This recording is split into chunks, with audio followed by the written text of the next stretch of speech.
So good afternoon, everybody. My name is Johanna Colombian. I'm Senior Program Coordinator at the U.S. Energy Association. Thank you for joining us this afternoon or evening or whatever time it is where you are. I am so very happy to be welcoming you all to our latest webinar on emergency communications in the control room. As many of you already know, the U.S. Energy Association is a membership organization across the energy sector, and we also have cooperative agreements with several U.S. government agencies, including USAID's Energy Utility Partnership Program, under which this webinar is being organized. We're always very interested in hearing from our stakeholders, including USAID partner countries with whom we work, about the issues they're grappling with. So please let us know about your questions, doubts, and plans. This webinar came up as a result of a request from one of the companies that we work with, XM, who operates Colombia's electricity grid. So you can see that when we say we welcome your ideas, we really mean it. We have an amazing lineup of speakers this afternoon, and this includes my colleagues from USEA and USAID who will be introducing this webinar. Sheila Hollis, USEA's Acting Executive Director, and Jamila Amodeo, Senior Energy Officer at USAID. Sheila, the floor is yours. Thank you so much, Joanna. It's a pleasure and an honor to be with you today on behalf of USEA, and I have the pleasure of working closely with USAID over many years as part of our mandate, and it's an honor to join you today. In the interest of time, I just want to say that obviously we are in the midst of incredible challenges, a world where we have numerous emergencies of various kinds, wildfires, cyber attacks, pandemics, not to be too depressing, but that's a reality. We have to be prepared every day, all day, to deal with the realities of what's going on in the world. At the same time, we buy many more electronic devices that we depend on all the time to run businesses, to run our homes, to educate our students, and basically for survival purposes, including running our electricity grid and independent as well in the natural gas area as well. We are trying at the same time to reduce carbon emissions and rely increasingly on electricity to ensure healthcare, basic services, water, heat, and cooling. All this combines to make ensuring the flow of electricity more important, more of a challenge. Our member entity, North American Electric Reliability Council, has been extremely active in this, and that's their job, and has worked very hard on it with us over the years. But all of this combines to make ensuring the flow of electricity ever more of a challenge, and it makes our topic, which our experts will be discussing in detail today, ever more timely and ever more significant. When XM contacted us to request to hear how this problem was being addressed in the US, we were enthusiastic to get involved in it immediately and to aid in sharing what we know so far and to bring together top experts and to share with a broader audience. So thank you so much, and it's an honor to join you today. Thank you, Joanna. Jamila, your turn. Thank you, Sheila. Thank you, Johanna. Hello and welcome. On behalf of the United States Agency for International Development, I would like to welcome all of you to today's discussion on communication systems during disaster. This discussion is very timely, as last week world leaders convened for the 76th session of the UN National Assembly in New York, where climate and pandemic were the key issues discussed. In November, they will be meeting again at the UN Climate Change Conference, COP26, where they will address specifically 4 key topics: finance, energy, heavy industries, and transportation. USAID is in the process of finalizing a new agency climate strategy that reflects the ambition, prioritization, and urgency needed to address the global climate crisis. The strategy will acknowledge the reality that it touches every part of USAID portfolio, from energy to food security to global health. Climate change-caused disasters are happening more frequently, as Sheila mentioned, and with a greater devastating effect. As of 2020, the economic loss due to natural disaster events worldwide reached $268 billion. Growing weather emergencies have highlighted the need for utilities of all sizes to increase resilience in communications systems through digitalization, automation, and business practices in general. Because our critical infrastructure systems are increasingly interdependent, there is a risk of cascading effect during very large scale events. That is, if the electricity goes out, so too can other critical systems like communication network. Events requires a continuous process of being innovative, practical, and that's why today we have invited our distinguished experts who will share their lessons learned and recommendations on how to ensure that control rooms are able to maintain communications in an emergency, an important step towards minimizing the damages from natural disasters and strengthening the resilience of utilities. I would like to thank our today's moderator, panelists, and all of you for taking the time to join us today. This event would not have been possible without our trusted and super experienced and knowledgeable USAA partners. And with that, I would like to welcome Johanna to take the floor. Thank you. Thank you, Jamila. Next, I would like to introduce our moderator today, Sue Paul of Robinson, Bowmaker and Paul. She leads their audit and assurance work and has particular expertise in operational audits and reviews, business process performance improvements, and certifications of market software. She has carried out energy market audit projects in New Zealand, where she is from, Australia, the Philippines, and the United States. She has led operational and software audits for the Independent Australia Energy Market Operator of Western Australia, the Australian Energy Market Operator, the Philippines Electricity Market Corporation, and Transpower New Zealand. She also advises on the design and implementation of energy markets, advanced modeling and forecasting techniques, and how to better design and manage business processes to mitigate risk. Sue, thank you so much for joining us today and for agreeing to moderate, and the floor is yours. Thank you, Johanna. So reiterating what my other panelists have just been saying, ensuring security, reliability, and efficiency of power supply is integral to power system operations. While this is achieved using a complex array of infrastructure and regulations, a critical aspect underpinning power system operations is communications. Can the power system operator or control room operator communicate with relevant participants, stakeholders, and actors to inform and instruct them where necessary? Can they see what's happening on the system? The operator has to be able to do this, not just in ordinary or business as usual circumstances, but also under stressed emergency conditions. Our first speaker, Carlos Arturo, is with XM in Colombia. He works in the area of planning, dispatch, and real-time operations. He has extensive consultancy experience working with independent system operators in Central and South American countries, including Ecuador, Mexico, Peru, Panama, and Chile. Carlos will give us a brief overview of the Colombian power system and some of the challenges that XM is facing with respect to communications in the control room environment.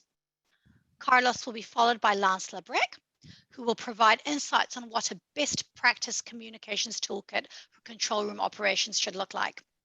Lance has over 29 years of escalating business continuity management experience in the military, government, and commercial sectors. Lance currently serves the California ISO and is responsible for business continuity encompassing emergency response, incident management, business and IT disaster recovery, and crisis management. Finally, we will have Jeffrey Trask, who is a subject matter expert in the field of resilience, emergency management, business continuity, and crisis response. He is currently serving the New England Power Grid operator and has emergency management experience across state and local government and academic sectors.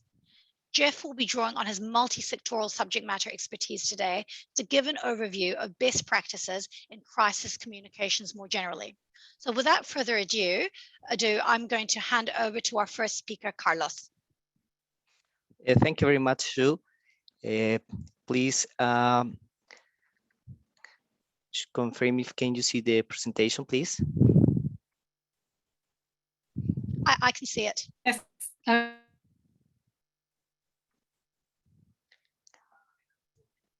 Good. So thank you very much for the invitation. Good evening, good afternoon to everyone. My name is Carlos. I work for XM, which is the system operator in Colombia. So in the next minutes, I'm going to explain basic facts about our country, power system operation, some issues about control rooms, and we are going to just to share some challenges and experiences about this area.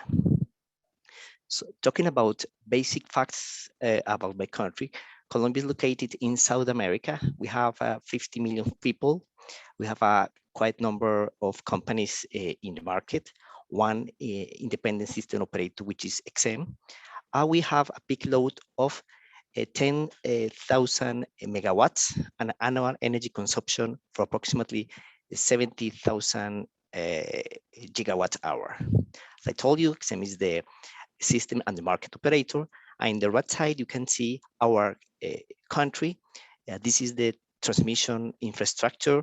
This is the interconnected areas. We have also some non-interconnected areas in the rainforest and some Caribbean islands. Talking about the power system, I can tell you that our generation in the last 10 years, as you can see in the blue color, mainly we are hydro. In terms of capacity, we are approximately 65% hydro generation and 35% thermal. A few quantity of solar, wind, and other generation. But by the year of 2025, we are going to have approximately 5,000 megawatts in solar generation and 2,500 megawatts in wind generation, which is going to be a challenge for the operation. In terms of generation, we have approximately usually 70% of hydro generation and 30% on hydro generation. But our country, our system is too vulnerable to weather events. In dry seasons, we have something like 50-50 generation between hydro and thermal, but the El Nino event affect us in a very difficult situation. Here you can see the demand curve. In green, you see the real demand. We have in the morning 6,000 megawatts, in the peaks 10,000 megawatts, and here you see changes that in some minutes we have changes about 2,000 megawatts. Also, we have to deal with transmission congestions. Now about talking about the control rooms, we have two control rooms. They all the time are working in parallel with people in both sides. So you can see here room 1, control room 2. And here we have training rooms as well, and one special cybersecurity room. So regarding this, also this webinar, so talking about communications, we have the traditional SCADA supervision scheme, or we have the generation, the control center for transmission and distribution, the market participants, and they are connected to our both control rooms. They have a strong link with them.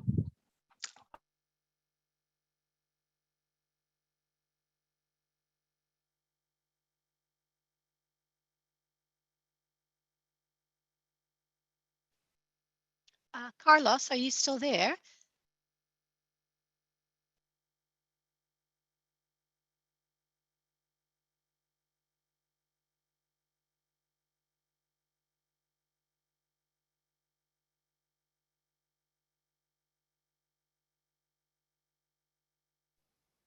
I think Carlos is frozen.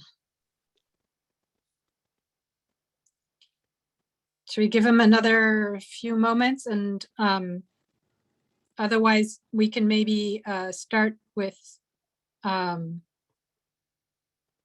Lance and go back to Carlos when he's able to rejoin. So I think he's left completely at this point, no? I think he has. So maybe we move on to Lance and Jeff, and then before we start the Q&A session, Carlos can take us through like the challenges that XM is facing before we do the Q&A. Does that sound reasonable? Yeah, that sounds like a good plan. Lance, are you able to jump in? Can you hear me? Yes. We can hear you. Outstanding. I'll go ahead and share. Okay, thank you.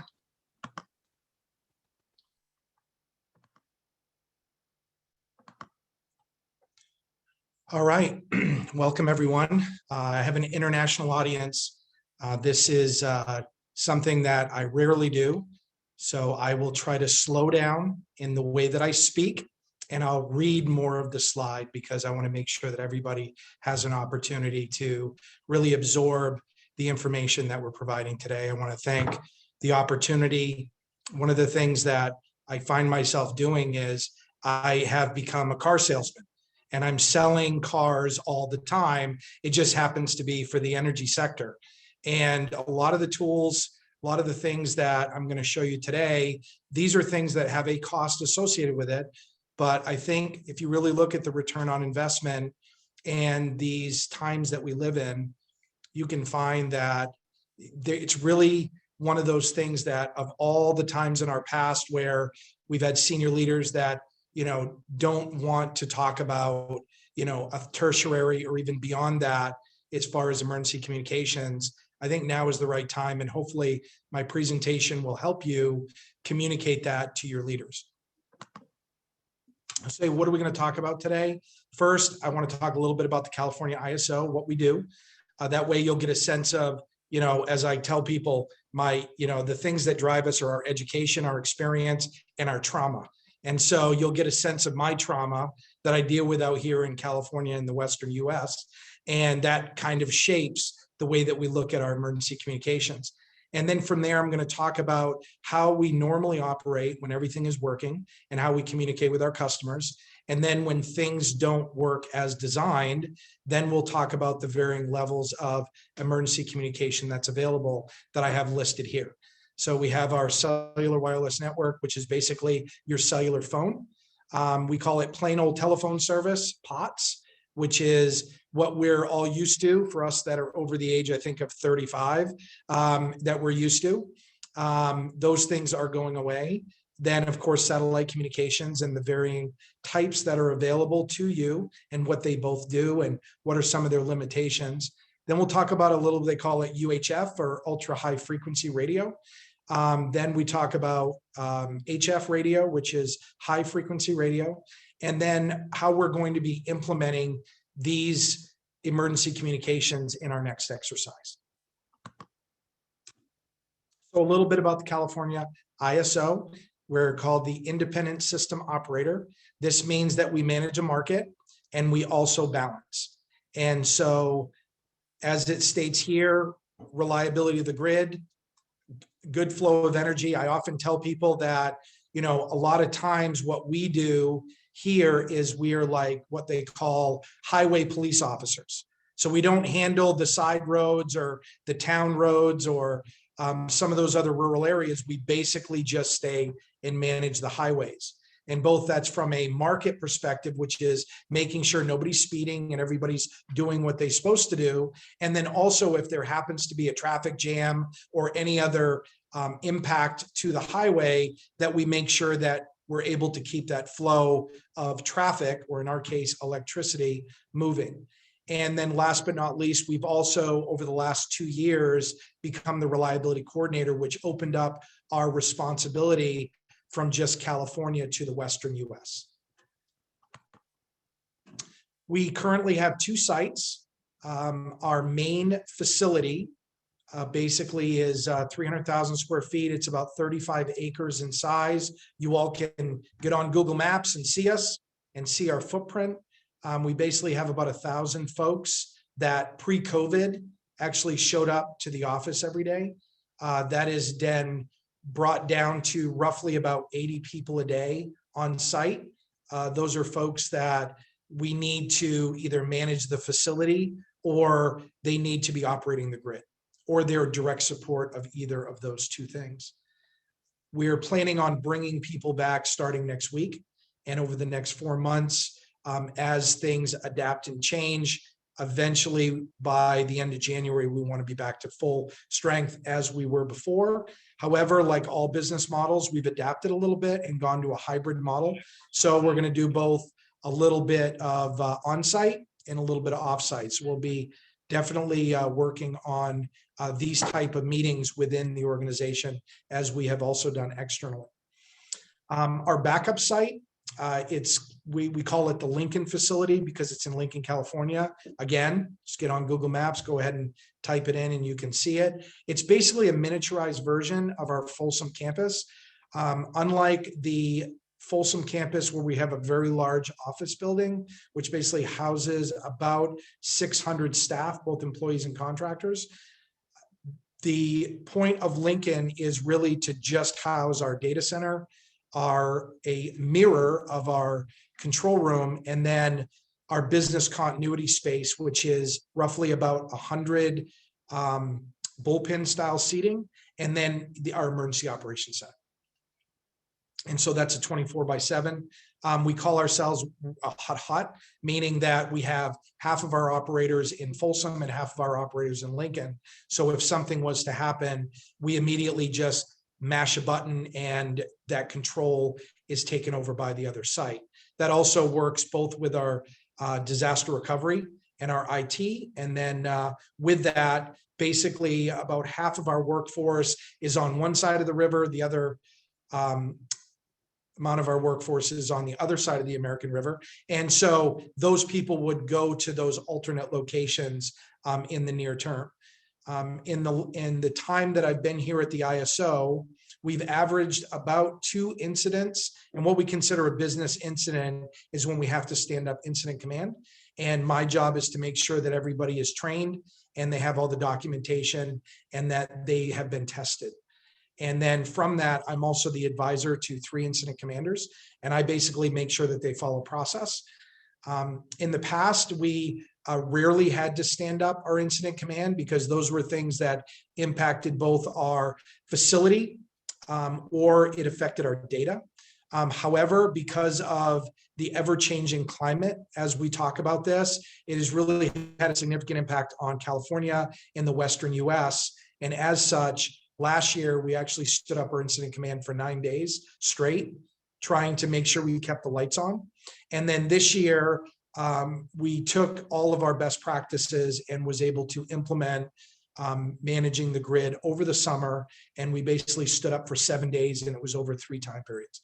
So if there were any questions or concerns about that experience, like I said, I wanted to bring that up as an option, and then how that relates to emergency communications. So when we talk about RC West, Reliability Coordination West, this is basically our footprint.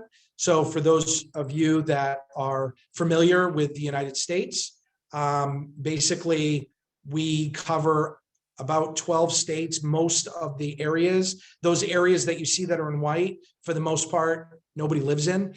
So they're not under the coverage, but for what you see here, it basically encompasses 42 entities. Now, those entities could be a utility, a transmission organization. They could be a balancing authority, or they could be a little bit of everything. And this also includes our partners that we work with that are smaller in size and deal with just renewables and how they plug into the grid. So this is kind of our, as I call it, the 10,000-foot view of what we manage every single day at the ISO. And then we also take care of balancing for roughly 90% of the state of California and a little bit of Nevada and Mexico. Okay, I want to get to the good stuff. So again, before something happens that could impact our communications, basically what occurs is we're monitoring, like all of you do that are in this world, what's the temperature and what is the supply and what is the demand. And so by looking at all of the calculations and applications that we have that do an outstanding job running simulations, we figure basically what we need for tomorrow and then basically manage what we are today. And we basically have a 5-minute market. As part of that, if conditions warrant, we have what we call Flex Alert. And we have actually hyperlinks in the presentation, but if you go to the California ISO website, you'll be able to have access to all of these things. But what we try to do is by forecasting, we actually push out information to our customers and our partners basically on those conditions where we can try to adjust demand for the next day by communicating to our customers of the impact by them maintaining their current daily usage, and if they could change minor things like adjust their thermostat by say 4 or 5 degrees over certain parts of the day, or not utilizing, you know, the high energy consumption appliances that overall within the state of California and the West, we can actually bring back some, or actually reduce a little bit of that demand, so that way we can match it with supply a little bit easier. We also have an app for our phone. And like I said, I challenge every one of you to, even if you're not from California or the area, I think it's a great tool to just kind of see some of the things that we have available. And if you're interested in learning more about that, again, you can use myself as a conduit to the company, and I can get you to talk with those entities that are in charge of those web-based applications that we have both on our website and on our phone app. And really, it's a way for us to connect with our customers and partners. We also use a company called Everbridge. It's an emergency notification system. We've used a number of them over the years. However, that is one thing that my team manages for the company, both for flex alerts and also for any emergency communications. And that is a web-based, or cloud-based, I should say, application. So if we were to lose everything within both infrastructure and technology at the ISO, we could still communicate to our organization through the cloud and interfacing with cellular in their phones. And then lastly, we have a grid management or grid messaging system, which is basically a chat function, operator to operator. So all of those areas that you saw, all those 42 entities that represented all across the West, we have the ability to communicate with them in real time. So we're not so much using bandwidth, you know, with voice over IP and other phone types. And I bring that up with voice over internet protocol because for the most part, this is how we talk day to day, both in the control room and within our company with other companies. And this is kind of the status quo. If we were to lose that, we then move to our first level of backup. And when I talk about cellular wireless networks, you know, they have grown and changed, but with everything that I'm talking about, to include voice over IP, it's all frequency. And so for you radio geeks out there, basically we've set aside certain frequencies for certain types of communication. And so here we really are just talking about what are some of the benefits and what are the drawbacks. I won't actually read each one of them, but this is actually a tool that you have when you start looking how much money do you want to put in the infrastructure within your company, because as we all know, cellular phones do great outside, but depending on inside what you have around the walls and ceilings, it can have an impact on that cellular signal. And so we put these access points within our building, which again, at an additional cost. And even though it allows you to communicate throughout the building, if you were to lose power, are those access points, wireless access points, are they on your generator backup? And if they're not, well, then it's going to be very difficult to communicate both in the control room and then other parts of your building.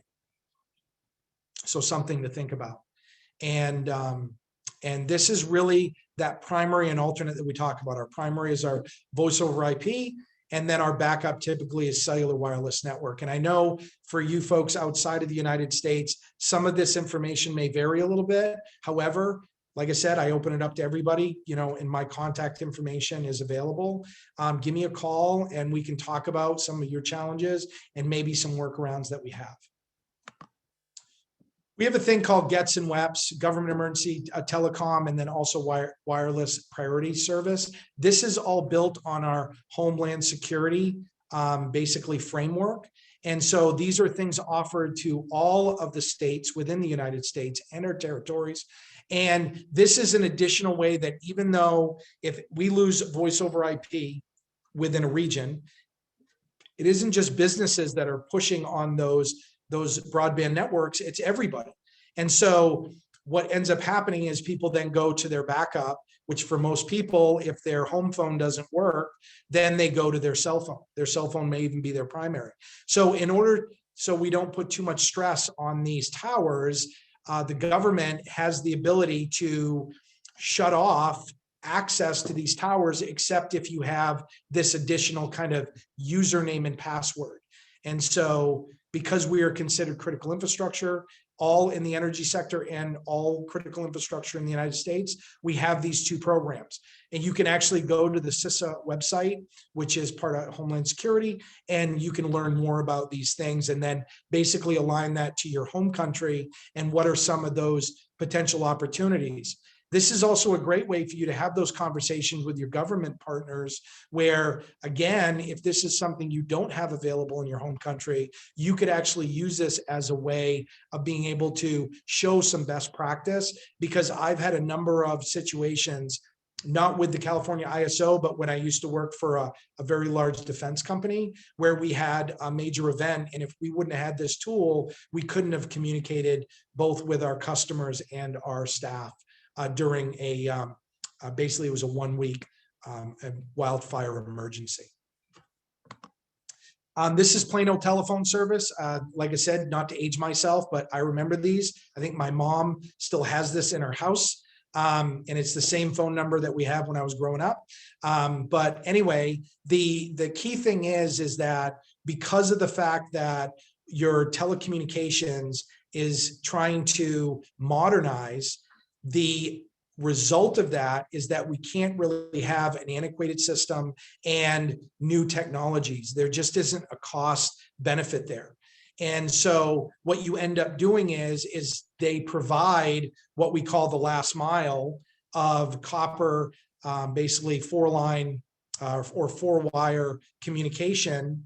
And it's only for a short period of time. So again, if you have something happen to your facility, you can utilize the system. But if something happens to your region, or even maybe you're a smaller area, which we call a county, which is made up of a number of towns and cities, or even a town, you may not have that ability.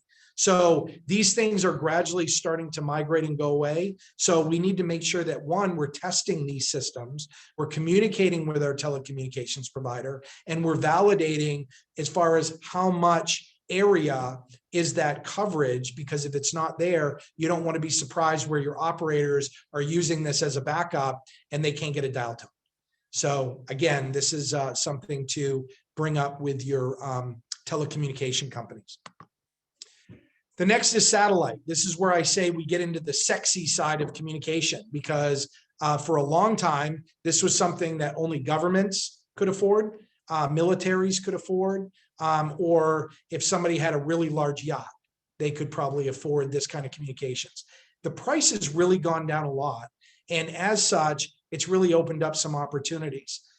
Within here at the ISO, we actually have both what we call fixed high Earth orbit. So you have a fixed satellite, and as the Earth spins, there's enough satellites that it connects to, so it has constant access for communications.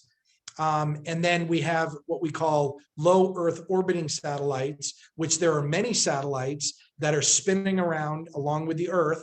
And what it basically does is that communication is able to touch more than one satellite, and that's what initiates both voice and data.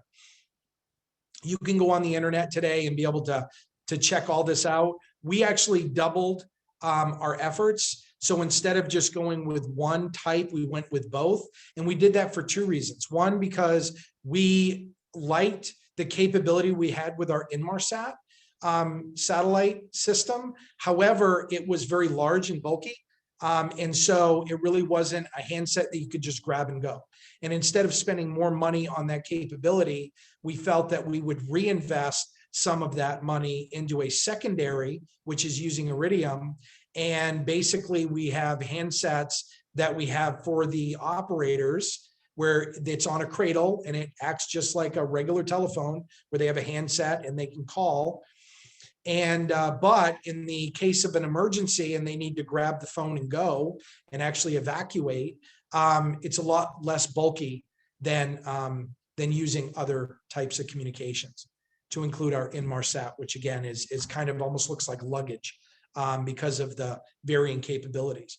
We can evacuate with it. It's just more time. And what I always tell all my operators is that, you know, even though you want to keep the grid running, if you're not alive, you can't do that. So we need to keep you alive first. So life safety takes priority over everything. We have redundancies, like I said before, with a hot control room. So again, our priority is to, if they have the ability, they are safe, grab your sat phone and go. And we also have other, we call them our red bags, but basically there's additional contact information and contact numbers and things of that nature as needed. I don't know if you can hear that in the background, but that's our UHF radio. So again, part of my responsibility is I'm managing emergency response 24/7 for both facilities. And I work with our security, our safety, and then the other department service desk and our operators. And so we all use UHF radio. And so basically the value of UHF radio is the fact that it is line of sight. So basically we give it about 30 miles. We've actually, by utilizing directional and omnidirectional antennas, that between our two sites, we can actually communicate with UHF. So if something was to happen and we wanted our operators in Folsom, even though they hand over control to Lincoln, they can still communicate with each other using UHF. And then the what I call the end of the world, or for those of you, again, dating yourself, those people that, you know, we're called ham radio operators in the United States and internationally, the technology is amazing from where it was 30 years ago. So where before you kind of had, you know, a dial that you would try to find a frequency and someone to talk to, and depending on how big your antenna was, you may be able to talk to somebody maybe one state away or multiple states away. The technology today, we actually have two HF radios, one in Folsom and one in Lincoln.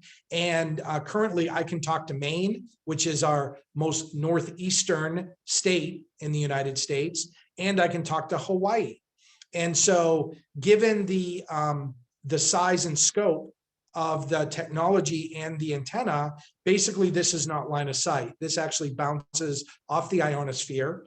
And like that, depending on how much wattage or how much power you have the ability to pretty much talk anywhere around the world. You can actually even bounce signal off the moon.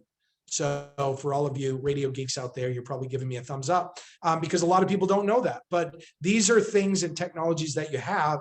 The challenge is that we always did this as an emergency communication for emergency management. What we didn't do is say, you know what, this is a great opportunity to leverage this in control rooms. And so what we're doing, and just last note before I move to the next slide. So when you see that person who is the hand with their cell phone, actually you can use an app that actually links to a wireless LAN or local area network. So it would be within our building, and we can communicate with the radio. So you don't have to put the radio next to the operator.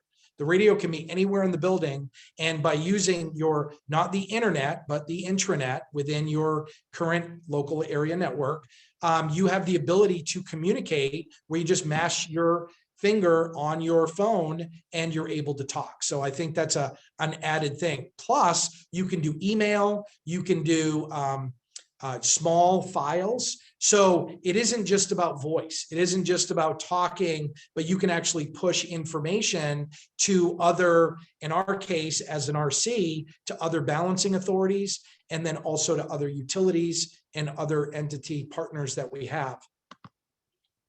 So this is how we're going to test it, folks. So every year or every other year, we have a thing called GridX, which is North America wide. And this is the first time that we're going to do this. And the reason why I say the first time, in the past, we've done it for emergency communications, for emergency management. So when we were during GridX, if I wanted to talk to somebody on the East Coast and said, hey, I need help, we would utilize this system. However, what we're going to do is for the West, we're actually taking a number of utilities and balancing authorities and actually putting radios at their sites so that their control room operators have access to it. And we're going to basically go through these tests or our goals. So we're going to do an RC to a BA. So one of our balancing authorities is Bonneville Power Authority, which is up near Portland, Oregon. And we're going to be able to communicate with them. Then we're going to do a balancing authority to a utility, which is our ability to communicate with Los Angeles, and then also out to Arizona. And then we're also going to do a utility to RC to BA, which basically means that we're going to basically say that the utility was impacted by an event. They're going to communicate to another HF radio, which was the RC, because the balancing authority doesn't have an HF radio, but they're able to use a secondary, because they're not impacted by the event, communication like cellular phone to contact to the BA to let them know what's going on. And then also we're going to leverage our state and federal resources. So we're going to use, we have a thing called shares, which by the way, you can find on the CISA website. And that is a federal, literally web of operators of HF radio across the country. And we basically do radio checks every Wednesday. We're going to actually leverage those kind of repeaters or resources to be able to relay messages if we had a site that didn't have enough to be able to communicate beyond where they need to. So basically they can relay the message, you know, basically as we all call it, the telephone game. They're able to relay those messages to who needs that information. And then within our state organization, so our California State Operations Center, we're also going to leverage by communicating with them also. And that is all I had. My apologies for running over, but thank you for the opportunity. Like I said, you can go to the website, and again, my information will be available if you want to reach out. Thank you. Thank you very much, Lance. I'd like to pass it over to Jeff Trask now, who will give us an overview of crisis communications more generally. Jeffrey.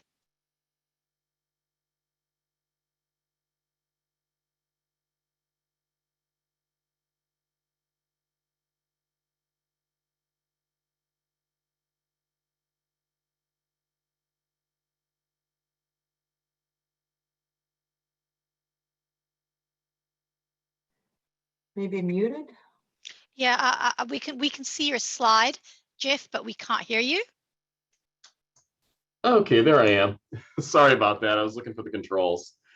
All right, great. Thank you again for this opportunity to present, and also want to thank my colleague Lance, who's a good friend and colleague, emergency manager for the grid operator out in California. So definitely, you know, appreciate his presentation. And I do remember the red phones. Most of the ones that I remember didn't have dials on them. So usually those are going back to my days working for the state. But just a little bit about me, 20 years of experience in public safety and resilience. So, you know, just in different sectors. So working for the government, both local and state government, also for academia and for private sector, and now again working for the grid operator here in New England in the United States. So some of my certifications are certified emergency manager, certified business continuity lead auditor, and also master business continuity professional. So the presentation that I'd like to give kind of builds upon Lance's presentation of the different tools that the grid operator uses for crisis communications or to communicate instructions to you know, those participants in the marketplace and the generators. So one of the you know, one of the things that builds upon that is really some best practices around the use of those tools. So just wanted to share some of the experience that I've had working in the different organizations and some best practices in terms of communicating and messaging and who should be involved in that process, so that you can communicate as quickly and efficiently as possible and effectively as possible. All right, so just to give you a quick overview, right? So emergency communications and alerting strategies. When the emergency strikes, you know, seconds matter. You know, protecting your people requires rapid notification and real-time communication that reaches everyone inside the organization. Communications planning is a key part of that emergency preparedness plan.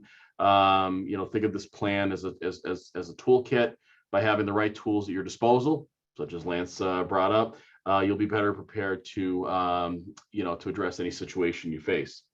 Emergencies cause chaos and panic, and whether it's a workplace safety event, natural disaster, or another crisis, it's why your organization needs a clearly defined plan created with the input of the right stakeholders.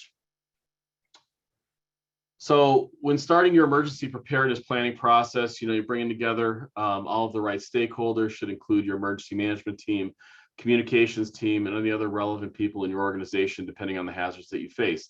This could include facilities, IT, other departments such as legal, compliance, your operations group. HR definitely has a key role in this process. Sometimes they're forgotten, and in several organizations that I've worked for, HR kind of takes a back seat. But really, HR does have a key role in dealing with the aftermath of an emergency. So definitely having them as part of that planning process does pay off dividends. Again, some of the examples where HR kind of, gets involved, which employees are going to be asked to work from home, which ones will need additional support after the emergency. And most importantly, emergency management teams may need to access contact information for employees and the families in the event of a death or other tragedy. And most emergency management programs don't have access to that information, but HR does. When building your toolkit, again, remind HR about the importance of regularly collecting contact information and other critical data from employees for use during an emergency and for the emergency notification system. Keeping that employee database up to date helps you provide real-time notifications to every employee during an emergency and manage the aftermath. So whether it's conducting that emergency communication to a specific individual or family, HR can also assist in gathering contact information. So not only the contact information that you may have available to you, as part of your regular employee database, right? So employees' desk phones, company issued cell phones, their email, but also collecting that personal contact information so that if those communication systems that are generally available to you, whether it be the house phones in your company or the corporate email, you might have a personal email, a personal cell, and a home phone that you can use to communicate to employees. As you're planning, always remember that emergency preparedness planning doesn't work in a vacuum, right? So being ensured to engage all the stakeholders in order to build that comprehensive toolkit and avoid any gaps in the emergency response. Definitely in the middle of the emergency is not the time to find out you don't have the right contact information to move forward. How and when to communicate. So with a group of stakeholders, do a threat assessment to determine which threats and hazards the organization faces. Then start to develop potential messages that could address each specific risk. So if you're in Hawaii, right, maybe the risk of a volcano is erupting is much more realistic than up in, say, New England. California, where Lance is, earthquakes are definitely a concern. Wildfires, not so much in my area of the woods. Maybe it's more of a winter storm, right? Or some other like an ice storm that could take out power lines, or sometimes we'll have hurricanes will impact us. So different, got to do kind of a threat assessment and say, okay, well, what are those situations that we're most likely to deal with, and then create the the messaging and the strategy around that. One of the things I like to do is create an Excel spreadsheet or some other type of matrix that creates an outline for your threat assessment and associated actions, right? List those top 10 to 20 risks in the left-hand column, and then across list all the different possible emergency management actions that you'll need to take. For example, risks might include active shooter, hurricanes, mudslides, power failure, server failure, right? IT outage, security incident, data breach. And then your actions might include activating your emergency operations center, alerting your entire organization, sending an alert to key members of your senior leadership, locking down your building, and then activating your remote work plan. All right, so given each risk, severity level, put a check mark to designate the relevant action for each threat. You can also use this grid as a framework for your emergency preparedness plans. Just some different examples of threats, right? So let's say there's an IT situation, right? Email goes down and you want to send out an outage notification, and that's usually done via email, right? You can use your emergency notification system. I think Lance had mentioned they use Everbridge over there, number of different varieties of tools that are marketed commercially, but they all do the same thing, right? Using an emergency notification system that provides multi-channel alerts, including email, text, a voice call, fax, mobile app, push notifications. IT is the lifeblood of any organization, so you want to have a variety of communications options and emergency communication strategy for when the internet goes down or there's some other type of IT failure. Facilities incidents that you could experience could be a water main break, a power outage, chemical spill, loss of heat, right? You might want to send an alert to all employees who work in the building, instructing them to avoid the area, leave the building, or go to another facility, or respond home if they have work from home capabilities. And then cybersecurity, data breach takes place, or one of your systems is hacked. The action could be immediately notifying people about the breach and advise them to take protective steps, such as logging out of the system. So again, scripting your communications is not, it's key not to wait until you're in an emergency to craft your alerts. That emergency management team that you assemble should script messages in advance for all hazards you identify. With scripting alerts, think about what information you can include, right? Maybe a link to a reputable site for additional information. Say for weather alerts, you can use ready.gov. There's a number of hazards that they speak to. So again, you might be limited in terms of how much information you can put into that emergency alert. But if there's a website that specifically speaks to response actions that you can take, it's good to link it in there and people can click on it on their smartphone and get additional information. Again, you can use these links when building your templates or pre-scripted alerts. Ensures that the information always, this ensures that information always stays at the bottom of this message. One of the things that you might want to look at too is when you're pre-scripting alerts, one of the dangers of doing that is that sometimes those pre-scripted alerts are used. You got to make sure that you customize them, right? You don't want to put it on an alert that has, either a blank space or insert text here, right? So protocols should be in place that speak to ensuring that the message is customized. Either it's vague enough where little to no customization is needed, or if there is customization required, making sure a protocol exists in order to make sure it's updated and edited before it's sent out to people. One of the things that you want to definitely take into consideration are 3 critical elements to any emergency when scripting your communications, you want to make sure that you keep in mind these 3 elements. So the audience, right? Who is this message being sent to? What is the message, right, that you're trying to send?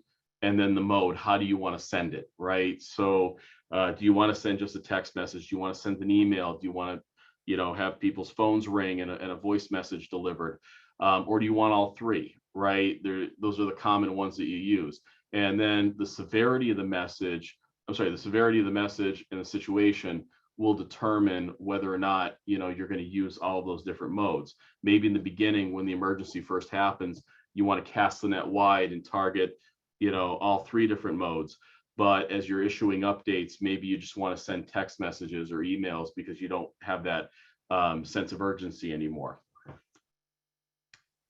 Also, when you're building the alert, you definitely want to include these 3 pieces of information. What is the hazard, right, that you're responding to? Where is the hazard located? And what protective actions do you want people receiving the message to take? If any one of these pieces is missing, it's not an effective message, right? So you want to definitely, include. The third one is so important, right? Because I've seen many emergency messages come out to tell you what it is and where it is, but you definitely want to let people know what they need to do in order to respond effectively to that incident. reviewing your communications, right? When pre-scripting alerts, it's easy to get caught up in worrying about particulars, organization and reputation, your organization's reputation and image. The desire to craft a message in a particular way often leads to making it too complicated, okay? This is the kind of thing that you can solve by pre-scripting messages or meeting in advance, talking about how you want to message certain situations. You don't want to sacrifice good for perfect. And sometimes, precious moments are lost because people spend way too much time, trying to craft that message when, you really need to get out that emergency message so that people can react. Use plain language, write alerts using plain language that your audience will understand. Don't use the jargon, technical terms, even acronyms if they're not, widely understood. Try to steer away from them. You want to be brief, right? You want to stick to the facts. Goal is to get necessary information out to people so they can react quickly and stay safe. And sometimes different modes are limited to a certain number of characters, especially when you're doing text messages. So you just want to be aware of that when you're crafting messages. And then of course, accurate. With that in mind, you want to strike a balance between issuing emergency alert quickly and making sure you're prepared with the right information. It doesn't hurt to take a few moments to fully understand the scope of the incident and gather all the facts before sending out that message. It's important to be quick, but you want to take a breath and make sure that you send a well thought out message that's going to prevent further confusion. Okay, that's my guidance right there for emergency communication. And again, this is based on having worked in several organizations where communications can be, crafting communications can be one of the most difficult things that you do.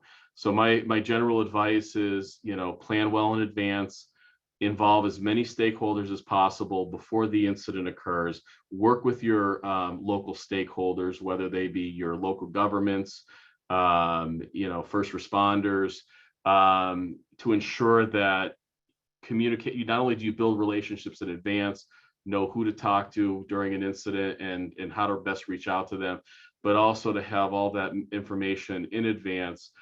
So when the time comes and you actually need to communicate, you have all of the right tools, all of the right process and all the right messaging available to you in that toolkit so that you can effectively communicate. And again, keep people safe, prevent the damage to property, and again, make sure that you're doing everything as best you can in order to be effective at your job. My contact information is up here. Feel free to reach out anytime if you have any additional information. Thank you so much for that, Jeff. Now I'm wondering, is Carlos back online by any chance? Oh yes, can you hear me? Yes. Welcome back. Yes. Oh, sorry for that. So I thought because we're running out of time, I thought maybe the best way to prioritize is for you to set out your challenges, and you had a series of questions that you wanted to ask. So yes, I'll hand it over to you, and then if there's any time left, we can open up the floor for more questions. Yeah, definitely. No, thank you very much for this wonderful presentation. Yes, I would like to point it out the challenges from our company regarding the audio and video communication. So I have some questions regarding how to deal this system when you have a restoration process, which is for us has been something very difficult, especially because when you have two control centers as we have after a blackout, it's very difficult to feel like a one team. You know what? So my question is, how do you deal that in California or in other parts of the system?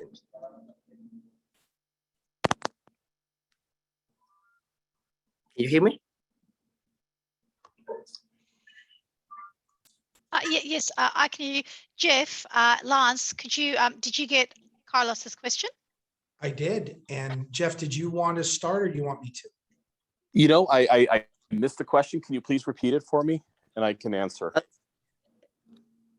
Yeah, the question. So when you have two control centers, So one of the most important things are the audio and video communication scheme, just to maintain the two teams in both control centers united, especially in restoration processes. So what kind of audio video communication do you have?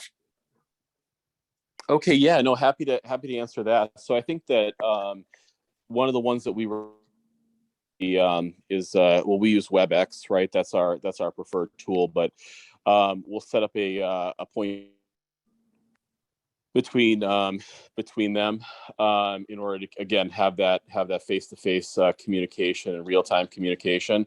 The other thing that we all have is our department issued iPhones, so there's always the option of using a FaceTime feature as well in order to maintain that communication. Other than that, I mean, I think that's really the primary tools that we rely on. So we would use some sort of video conferencing platform that is easy enough to use and folks are comfortable with and familiar with using. Okay, thank you. And another very important issue, just to finish, is due to the high level of DER of all these renewable resources, how the communication have been improved. I mean, the coordination between ISO, TSO, DSO. So how is your experience on that, please? You want to go for that one, Lance? Yeah, if I can restate your question so I make sure that I give you the right answer. Are you referring to, because we have many reliability coordinators in the US, and so we have a communication network within all the reliability coordination.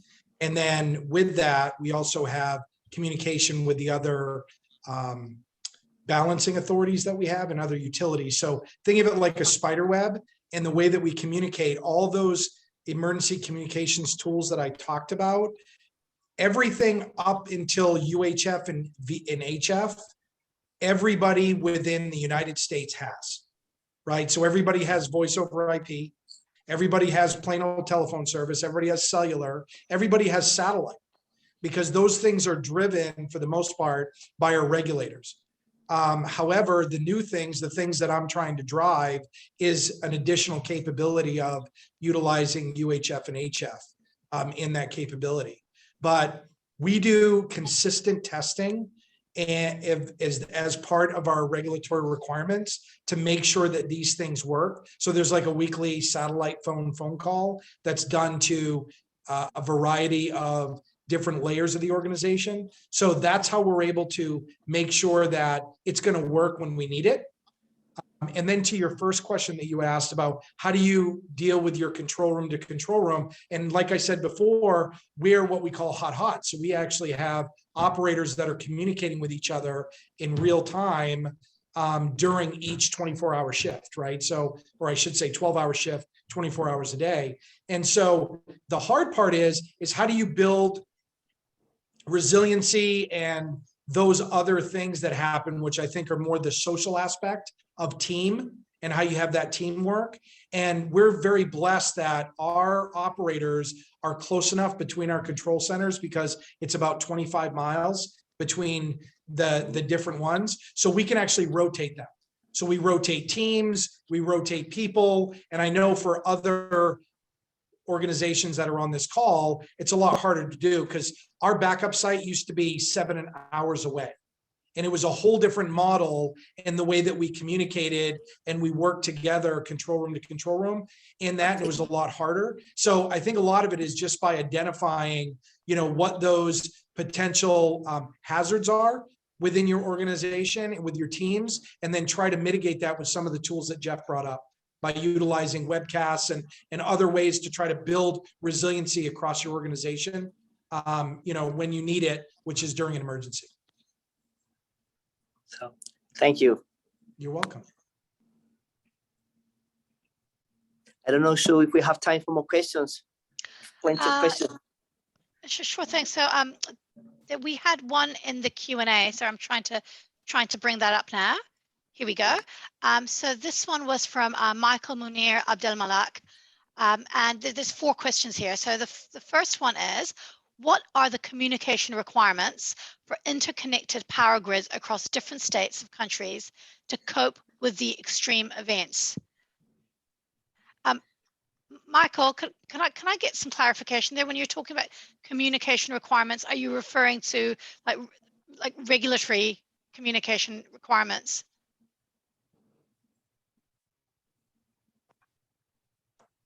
So I'm not sure if he's on still. He says yes. Yes. So yeah. So what are the communication requirements for interconnected power grids across different states to cope with extreme events? And in fact, what he's got is he's got a related question actually, which is question 3, which is what are the minimum requirements from each utility to maintain reliable communication architecture given diverse state or federal laws?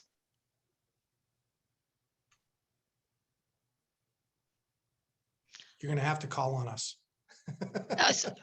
I apologize. So why don't we alternate? So Jeff, would you like to take this one? Yeah, I mean, at this point, I don't know if I'm if I'm qualified to speak to this one, honestly. So I would defer if Lance had anything to offer on it. Yeah, that's not, I don't get involved in that particular area, but definitely something that, we could definitely research and bring back, some additional information later on, unless Lance is prepared to speak to it. I don't know how heavily involved you are in that area. Yeah, too involved. Well, good. At least you are involved. That's good. Yeah, exactly. So hopefully I can answer your question in the context that you had asked it. And basically, as we here in the States, we're heavily rely, which I think the world for the most part heavily relies on the interconnectivity with basically our internet, right? So we may have dedicated broadband, we may have different ways that we connect, but we just call it the internet. And so as we communicate both with applications that we support that our customers use, and then us actually having hardware, various locations where we're actually tracking how many electrons are going over the lines, that allows our applications and our systems to run extremely fast with information that is literally in near real time, right? Because as we know, it's speed of light. And so when those things are working and working well, life is great. The challenge is what if we lost the internet? What if we lose it? Something as mundane as somebody digs up a line underground, and what are those contingencies, right? And it's all communications, folks. Whether it's voice or data, it's all communications. It's all frequency. I noticed one of the chat functions, talking about cellular and radio and which is quicker and whatnot. It's all frequency. It's just the graphic user interface in order to be able to communicate with somebody else, and how is the best way and the quickest way to do that. I know with the operators and the way that we train is that if we lose these applications and we're not able to meet those recovery time objectives, that they tell me that if they have a phone, if they can talk to somebody, if they can talk to a utility, if they can talk to a transmission operator, and they've got a calculator, they can balance, they can manage the grid. But it is so key that they're able to tell somebody, flip this switch, do this thing, all those manual controls, that we have applications that automatically do it. But in the sense of either a, what I consider a localized or something that affects, your street, your community, your town, your city, your county, those localized incidents, the impact of that's why you have a backup site. But your backup site is only so far away from your primary site. And if both go down, what are those things that you need? And the operators tell me that as long as they have communication, that's why I'm getting into HF and why I'm really pushing for that, because satellites fall out of the sky I don't mean to be the paranoid one, but satellites can get shot out of the sky. And the more people that rely on satellite communication, there's only so much bandwidth. So relying on HF, even though you have a frequency that's dedicated, and I know there's a lot of people say, well, the trade-offs are it's not encrypted, but we can fix all those things. We have that capability to do that. If we want to. It's just, do we want to rely on a communication system where I don't need any infrastructure? I need an antenna, and I need a what they call an RT, which is a receiver transmitter, and I can manage the grid. And so really it gets down to that level. And I think we saw during Hurricane Maria and a number of other major catastrophic events that were regionally driven in the United States during natural disaster, that at the end of the day, it was HF radio that kept us going and really communicated. So that's where I'm pushing that. And of course, like I said, folks, I'm trying to sell a car. So so go HF. Yeah. Hopefully I answered your question. Hey, Lance, just a quick note there. I second everything you say about HF radio. Having been, spent most of my life in emergency management, at the state and local level, it's something that we heavily relied on.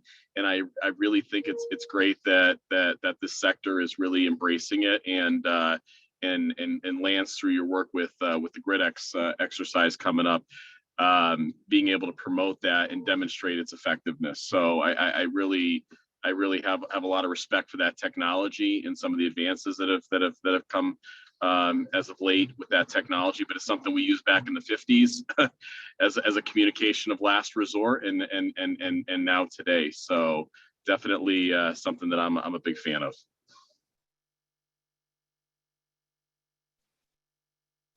Thank you.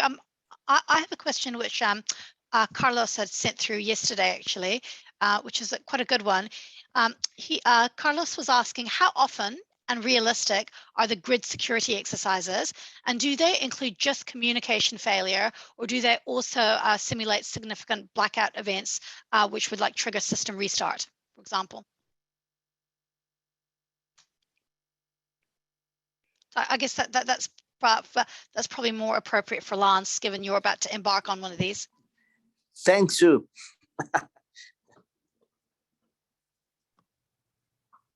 Yeah, my apologies. I was actually reading some of the chat functions. Could you repeat the question? I was hoping Jeff would take this one, but I'll definitely take it if you could just restate the question. Lance, totally, this is totally you. It's all about GridX. So whether or not it simulates just a communication failure, or if it also simulates a blackout activity.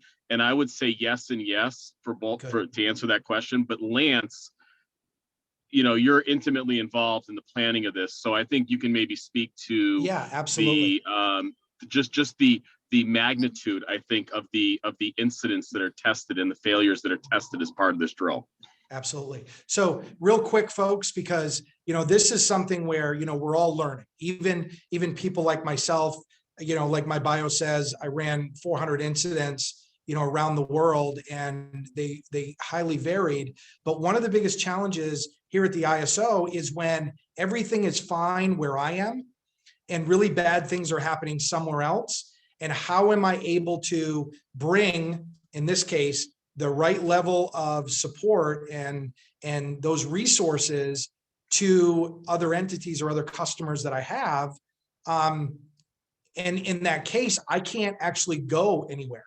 Right. It used to be that I was the incident commander. I would go to where the bad thing was happening and I would fix it. And within our control room, as a reliability coordinator and a balancing authority, I know some of you deal with this all the time, is how do you get that level of support and resources out to those entities that are using you as their vendor to get them through that disruption or disaster. And so what I really love about GridX is it allows us in a controlled environment. So instead of just having chaos everywhere, we can really control that chaos by setting objectives. And those objectives are set basically at the entity level, right? So the individual organization, and then at the balancing authority, and then at the reliability coordinator. And then what we do is we look at all those objectives and we align them so that way, in our case, if the Northwest, which is Washington and Oregon area, if they have a major, where it's a physical or a cyber impact, what are the neighboring states and balancing authorities are going to do to try to help. And we really have a way of being able to steer so not one group is impacted and everybody else watches around the West, where we move that. So in the morning, it may be the Northwest that's really impacted, and then it kind of slides more easterly to some of the other states like Nevada and in those areas, and then it kind of slides down to Arizona, and then it works its way, into New Mexico, and then it moves its way back west into Southern California. So it allows us where everybody gets to play, everybody gets to see the impact. They also need to know what resources they have to help them. We have this thing called the Cyber Mutual Assistance Program, which is, again, is a US based. You can actually look it up online. And we actually leverage other utilities because honestly, folks, it's a really bad day if all of North America goes dark, right? The likelihood and impact of that is incalculable. What's really going to happen is more of a regionalized, where Jeff is helping me because I'm having a bad day. And if I can get his resources, because we have similar regulatory requirements, our operators are trained similarly, I can leverage that to bring those resources to where I need them. And so we also drive that. So this is more than just crisis communications. This is a approach where no matter what the scenario is, the process is the same. The ability for us to recover, whether it's cyber, which means there's no physical, we hope there's no physical infrastructure that's damaged, any OT, right? But if there is some, that we have the ability to get the right resources at the right time to that, to get it, bring it back up in a quicker manner, and really leveraging those things. So I hope I answered your question, but really what I love about these large scale exercises is if you do it right and you make sure that everybody has skin in the game. It's a term we use that basically means everybody gets benefit out of it. But at the same time, everybody does the work. And that's what I've been working with the US on the Western side of the US over the last year and a half. And we're going to get to do it. And that also means a simulator that we have for the entire West. So we're going to have operators in all 12 of these states that are going to be able to deal with their localized impact, but people are going to be able to see that within GridX across all of what we call RC West. Hopefully that answers your question. Thank you.